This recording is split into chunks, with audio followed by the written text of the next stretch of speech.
साहितीअ जा शहर नंगर सां गॾु माया हसन शाह सूफ़ाणी। नाज़रीन, पाण कंहिं न कंहिं बाग़ शहर ॻोठ ऐं कंहिं दरगाह जी हवाले सां तव्हांखे इंट्रोडक्शन कराईंदा आहियूं। अॼु उन ई दरगाह ते मौजूदु आहियूं जेका हिंद ऐं सिंध में मशहूरु आहे, जंहिंजी काफ़ी मशहूरु आहे त कीअं रिझायां तोखे कीअं परचायां ॾिस को ॾांहुं। हज़रत फ़क़ीर सैयद सुलेमान शाह रहमतुल्लाह अलैह, जंहिंजी दरगाह ते पाण हलंदासीं ऐं उनजो तारीफ़ कराईंदासीं।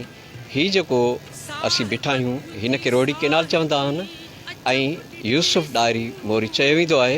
हीउ बोर्ड लॻल आहे दरगाह जो, जेको हिन टॉप सां 6 किलोमीटर जे फ़ासिले ते वाक़े दरगाह फ़क़ीर सुलेमान शाह आहे। हीउ रोड जेको हिन तरफ़ आहे उहो मोरे ॾांहुं अचे थो। मोरो असांखे तक़रीबन 17 या 18 या 20 किलोमीटर जे लॻभॻि परे हूंदो हिन यूसुफ डायरी मोरीअ खां।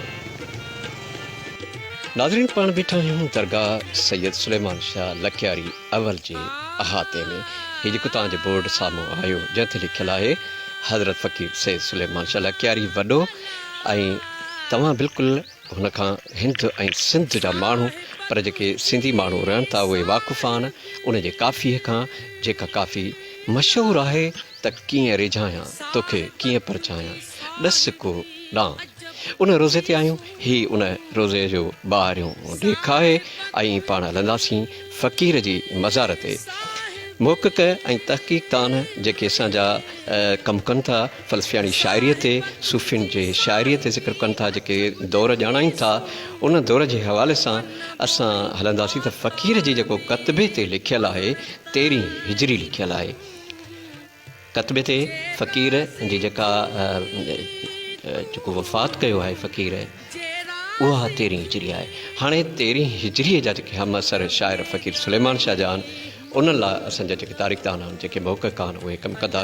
कॾहिं कॾहिं मूंखे शक पवंदो हुयो त फ़क़ीर जो जेको हम असर शाइर आहे सो आहे सचल सरमस्त, पर थी सघे थो त मुंहिंजी राय उन राय सां को मुतफ़िक़ न बि हुजे या उहा ग़लति बि थी सघे थी, पर असांजा मोहक़क़ जेके आहिनि उहे उन ते कमु कंदा।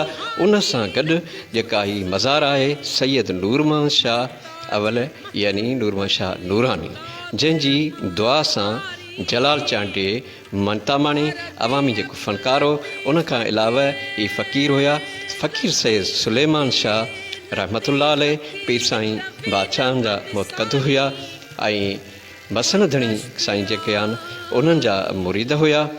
उन हवाले सां साईं जन हिकिड़ो पंहिंजी सिंध ऐं हिंद में वरी सुञाणप आहे। हिन गादीअ जी घणनि माण्हुनि खे घटि ख़बर आहे, पर कीअं रिझायां तोखे कीअं परचायां इन काफ़ी जी हर कंहिंखे ख़बर आहे। उन ई सां गॾु असां वटि उनजो गादी नशीन सजादा नशीन सैयद सबब अली शाह मौजूदु आहे। उन सां ॻाल्हि ॿोल कंदासीं, जेको मुंहिंजे रिश्ते में बि मारोट ऐं फुफाट आहे। फ़क़ीर सुलेमान शाह असांजो वॾो आहे ऐं उन हवाले सां वधीक जेका ॻाल्हि ॿोल आहे जंहिंजो को ज़िक्र आहे सबब शाह सां कंदासीं। बिस्मिल्लाहिर्रहमानिर्रहीम। हक़ मौजूद सैयद सबब अली शाह लखियारी, सनाब सैयद ख़ैर मोहम्मद शाह लखियारी, मौजूदा सजाद नशीन दरगाह फ़क़ीर सुलेमान शाह लखियारी, ज़िलो तालुको नौशहरो वाया मोर। फ़क़ीर ईअं त कोन चवंदुसि त असां फ़क़ीर खे संभालियूं पिया, छो त फ़क़ीर ई असांखे संभाले वेठो आहे। ऐं लखियारी ख़ानदान पीर साईं पागारे जे दरगाह सां असांजो वॾनि खां वठी 3 पागारे खां पीर साईं हिज़बुल्ला शाह मसनद धणी उर्स मसनद धणी पागारे साईं जा तालिब हुया साईं। उहो ई सिलसिलो हले पियो, अॼु ताईं हलंदो पियो। अल्हम्दुलिल्लाह फ़क़ीर जी छांव में सभु आहियूं, इंशाअल्लाह बाज़ार रहे। हीउ रोज़ो मुबारक सैयद याक़ूब शाह अवल जो, पर हिन रोज़े में सैयद याक़ूब शाह सानी रहमतुल्लाह अलैह, सैयद सुलेमान शाह सानी रहमतुल्लाह अलैह ऐं सैयद शाह शाह सानी रहमतुल्लाह अलैह ऐं सैयद जुमन शाह हिन रोज़े में मदफून आहिनि। सैयद जुमन शाह फ़क़ीर सैयद सुलेमान शाह अवल जो वाल साहब जेको हिन में रोज़े में मदफून आहे। हीअ दरगाह सैयद याक़ूब शाह जी सरबी आहे, पर कड़ी फ़क़ीर सैयद सुलेमान शाह अवल जी आहे। हीअ दरगाह उन हवाले सां बि मशहूरु आहे जो हिन दरगाह ते राग ऐं विराग जी महफ़िल थींदी आहे। साम्हूं जेको मैखानो तव्हां खे नाज़रीन ॾेखारियो त इहे लांडियूं आहिनि, इहो जेको मैखानो आहे इन मैखान में राग विराग थींदा आहिनि ऐं हिते सैयद सुलेमान शाह सानी रहमतुल्लाह अलैहि ऐं सैयद शाह शाह फ़ैसिला बि कंदा हुआ, माण्हुनि जा मसइला बि हल कंदा हुआ ऐं सूफ़ियानो विराग बि थींदो हुयो। हीअ तारीख़ी दरगाह अव्हां जे साम्हूं आहे। हज़रत सैयद याक़ूब शाह जे रोज़ में पाण बीठा आहियूं। हीउ ॻोठु बोदुल लाहिरी बि सरबो आहे ऐं शाह जो ॻोठु बि सरबो आहे। सैयद याक़ूब शाह अव्वल जंहिंजो विसाल लिखियलु आहे 925 हिजरी, हीअ उन साईं याक़ूब शाह जी मज़ार आहे। सैयद जुमन शाह लकियारी जेको फ़क़ीर सैयद सुलेमान शाह अव्वल जो वाल साहिबु हुयो, जंहिंजी मशहूरु काफ़ी आहे कीअं रिझायां तोखे कीअं परचायां। सैयद सबब अली शाह लकियारी वॾो, उन जी मज़ार आहे। उन खां पोइ सैयद याक़ूब शाह जेको हाणे ई हिन दौर में विसाल करे वियो 6/8/2017 में उन जो विसाल थियो आहे ऐं याक़ूब शाह सानी रहमतुल्लाह अलैहि ही उन जी मज़ार आहे। ऐं नाज़रीन तव्हांखे ॾेखारियूं ही मज़ार जेका आहे, ही जेका मज़ार आहे तख़्ती कतबो तव्हां ॾिसो पिया, ही आहे सैयद शाह शाह सानी रहमतुल्लाह अलैहि, जंहिंखे असीं उर्फ़ सैयद अयाज़ अली शाह चवंदासीं। ही सूफ़ी शाइर जंहिंखे केतिरनि ई फ़नकारनि ॻायो आहे, जिन में मशहूरु तरह जा फ़नकार जलाल चांडियो, अब्दुरऊफ़ बख्शी, अमीर बख़्श मंगणे जे ऐं ॿियनि केतिरनि फ़नकार संदसि शाइरी ॻाई आहे। संदसि शाइरीअ में जेको उस्तादु हुयो या जंहिंजो असरु प्राई, उन में पीर सैयद एजाज़ शाह राशिदी रहमतुल्लाह अलैहि साईं शाह मोहम्मद शाह सां गॾु रहिया। शाह मोहम्मद शाह जी ॿी ख़ुसूसियत इहा आहे त पाण केतिरा ई फ़ैसिला करे ऐं माण्हुनि खे खीर खंडु कयो। सैयद शाह मोहम्मद शाह सियासत बि कई, पर थोरे टाइम लाइ फ़क़ीर सैयद हूंदो, इन जी सूरत में निमाइणप आजिज़ी इनकसारी हूंदी हुई ऐं संदसि अखियूं निरालियूं हूंदियूं हुयूं। हज़रत फ़क़ीर सैयद सुलेमान शाह सानी रहमतुल्लाह अलैहि जी मज़ार ते पाण बीठा आहियूं। हीउ उन जो कतबो नज़र अचे थो, जंहिं ते विसाल जी तारीख़ लिखियलु आहे 5 मई 2003 20 रबीउल अव्वल ऐं उन ते सैयद सुलेमान शाह सानी रहमतुल्लाह अलैहि विसाल कयो।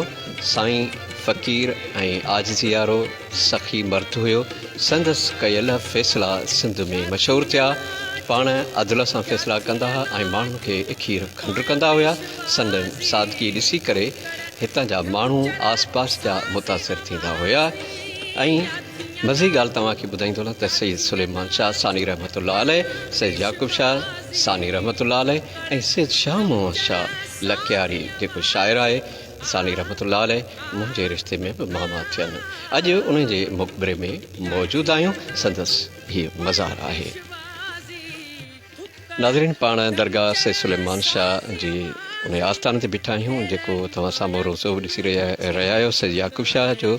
ऐं हीउ मैखानो आहे, जेको मैखानो जिते विराग थींदो आहे ऐं विराग जी महफ़िलूं हर महीने थींदियूं आहिनि। मां पहिरियों जुमो लॻंदो आहे ऐं 12 महीननि जो बि जेको आहे सो वर्सियूं थींदियूं आहिनि। फ़क़ीर सुलेमान शाह जी वर्सी थींदी आहे, सैयद शाह शाह जी वर्सी थींदी आहे, सैयद सुलेमान शाह जी ऐं सैयद नूरमन शाह नूरानी जी वर्सी थींदी आहे हिन आस्थान ते। ऐं तव्हांखे हिकिड़ी ॿी शइ ॾेखारींदा हलूं त हीअ जेका लांढी आहे, हिन लांढीअ में हिकिड़ी तारीख़ जाॻे थी, हिकिड़ो शऊर जाॻे थो इन हवाले सां त हिन लांढीअ में कई फ़ैसिला थींदा ऐं हिन लांढीअ में कई शख़्सियतूं वेठियूं। तव्हांखे उन्हनि सैयदनि सादातनि जो बि इंट्रोडक्शन कराईंदासीं। साम्हूं ई जेका तस्वीर ॾिसी रहिया आहियो, जंहिंमें पीर साईं अली मर्दान शाह रहमतुल्लाह छटदणी सैयद शाह मोहम्मद शाह लकियारी सानीअ खे मिली रहिया आहिनि। उन सां गॾु जेके इहे तस्वीरूं आहिनि, सैयद याक़ूब शाह सानी रहमतुल्लाह अलैहि, साईं राजा साईं पीर साईं मौजूदा पीर साईं जिन सां हुनजी तस्वीर आहे, पीर साईं छटदणी रहमतुल्लाह अलैहि उन जी तस्वीर आहे ऐं सूर्य बादशाह जी तस्वीर आहे। उन ई सां गॾु हीअ जेका तस्वीर आहे सैयद नूरमन शाह नूरानी, जेको सैयद सुलेमान शाह सानी रहमतुल्लाह याक़ूब शाह ऐं शाह शाह जो वाल साहिबु हुयो। ऐं ॿी तव्हांखे हिकिड़ी मज़ी ॻाल्हि ॿुधायूं त सैयद नूरमन शाह नूरानी जेको आहे, उन जे दुआ सां सिंधो मशहूरु जग अवामी रागी जेको जलाल चांडियो आहे, उहो बि नूरमहल शाह नूरानी जे दुआ सां उन मंज़िल ते पहुतो ऐं उन हिते ई ड्यूटियूं कयूं, हिते ई ख़िदमतूं कयूं जेके हुनखे दुआऊं लॻियूं ऐं हिन दरगाह तां उभरियो हितां जो मौत क़दु हुयो। नाज़रीन, असांजे हिन जेको आहे सो अॼु असां सां गॾु वेठो आहे सैयद यासीन शाह लकियारी बोदलाई ऐं चशम चिराग हिन गांधीअ जो सैयद सुलेमान शाह सानी रहमतुल्लाह अलैह जो फर्ज़ंद आहे। सही यासीन शाह बादशाह आहे तव्हांजे नज़र अचे पियो ऐं अचानक अॼु कचहरी थी हुई, मिली पियासीं ऐं वाह थी वई।